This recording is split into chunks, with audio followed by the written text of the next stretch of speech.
Bueno, entonces yo les voy a presentar cómo es el funcionamiento del prototipo de mi tesis que se titula Algoritmo modificado de optimización de enjambre de partículas, ¿verdad? Entonces, primero están los objetivos. Como objetivo general es implementar un algoritmo de búsqueda basado en la modificación del método de Particle Swarm Optimization o PSO para abreviarlo, estableciendo los parámetros indicados para un mejor comportamiento del enjambre y ecuaciones para adaptar dicho algoritmo a las dimensiones físicas y cinemática de los bitbots de UG. En este caso se utilizará un modelo de robot diferencial epoch como el agente del enjambre, ¿verdad? Entonces, como objetivos específicos, primeramente están los primeros dos, que es encontrar el valor de los parámetros de la ecuación de PSO que permitan a los bitbots comportarse como un enjambre que en conjunto busca una meta definida y converge en ella en un tiempo finito. Bueno, entonces, segundo, se validan las ecuaciones y parámetros PSO establecidos por medio de simulaciones computarizadas que permitan la visualización del comportamiento de enjambre de partículas. Entonces, para esto se utilizó el software de MATLAB, en donde se realizaron simulaciones con diferentes tipos de benchmark functions o funciones de costo para observar el rendimiento del algoritmo. Y también aquí se pueden establecer qué parámetros se iban utilizando en las simulaciones para observar cuál era el comportamiento del enjambre, ¿verdad? Entonces vamos a correr la simulación. En este caso vamos a observar que las partículas o el enjambre se mueve dentro del espacio de búsqueda y ya logra llegar a la meta establecida en la función de costo. Entonces en este caso tenemos 200 agentes con una inercia natural exponencial, un factor cognitivo de 2, social weight de 10, constriction factor de 1 y time step de 0.1, que fueron los parámetros establecidos para un comportamiento adecuado. Entonces ahorita vamos a observar cuál es el resultado del movimiento del enjambre. En este caso se observa una gráfica en donde se tiene que la media del enjambre va oscilando en el espacio hasta llegar a una coordenada en X de 0 igual en Y que llega a 0. Entonces llega a la posición 0,0, que es exactamente el mínimo de la función sphere, ¿verdad? Que utilizamos como benchmark function. Y también podemos observar la región sombreada, que lo que indica son barras de error de la desviación estándar de las posiciones de los epochs, de las partículas, perdón, en este caso. Y entonces se observa que el enjambre efectivamente no solo va convergiendo a la meta adecuada, sino que también va convergiendo en conjunto y todos los agentes se mueven hacia este punto, estando en consenso, ¿verdad? En este caso solo es un movimiento de una partícula en donde se observan las oscilaciones y se observa que el global best se llegó al mínimo de la función, que es 0,0. Entonces con esto se validan los primeros dos objetivos, que es encontrar los parámetros PSO adecuados y validarlos con simulación en MATLAB, ¿verdad?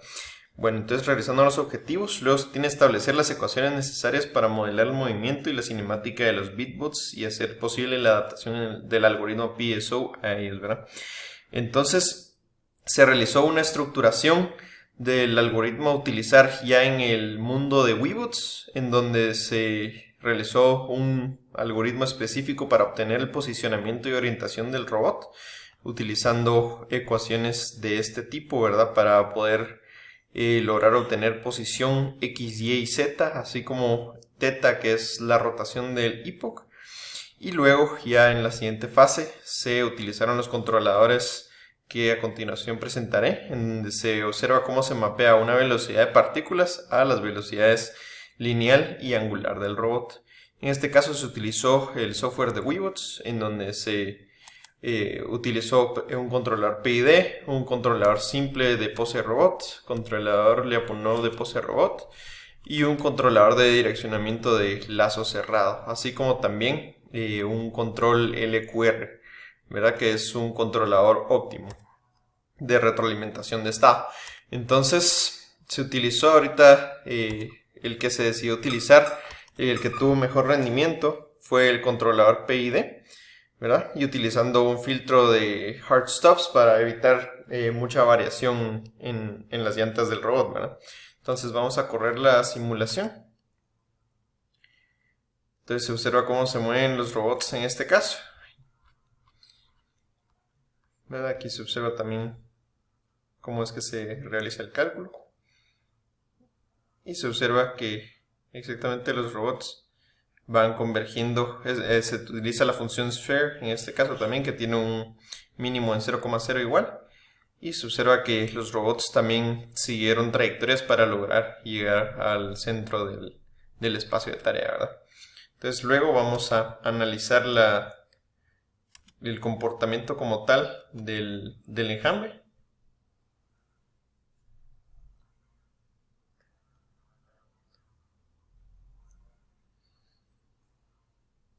Entonces ahorita vamos a graficar lo mismo que estábamos graficando con las partículas. Entonces aquí se observa exactamente lo mismo, que el centro del enjambre, tanto en X como en Y, se va acercando a 0,0 y la dispersión, dado en forma de barras de error por la desviación estándar, también se observa que estos sí llegan a consenso en la meta, ¿verdad?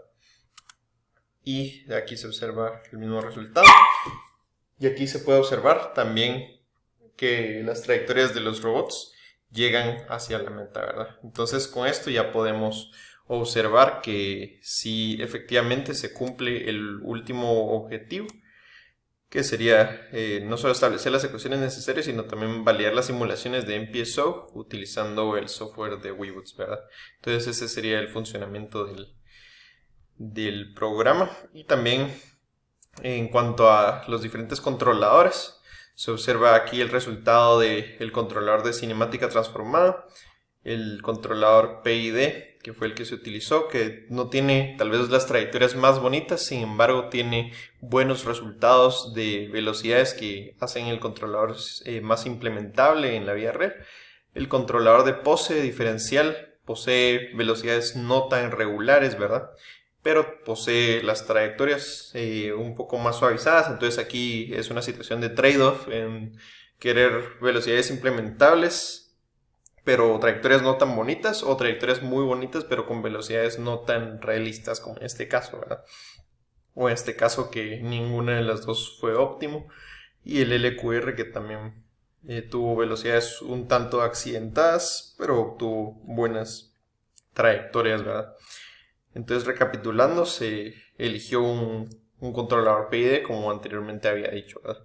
Entonces, básicamente este sería el funcionamiento. Muchas gracias.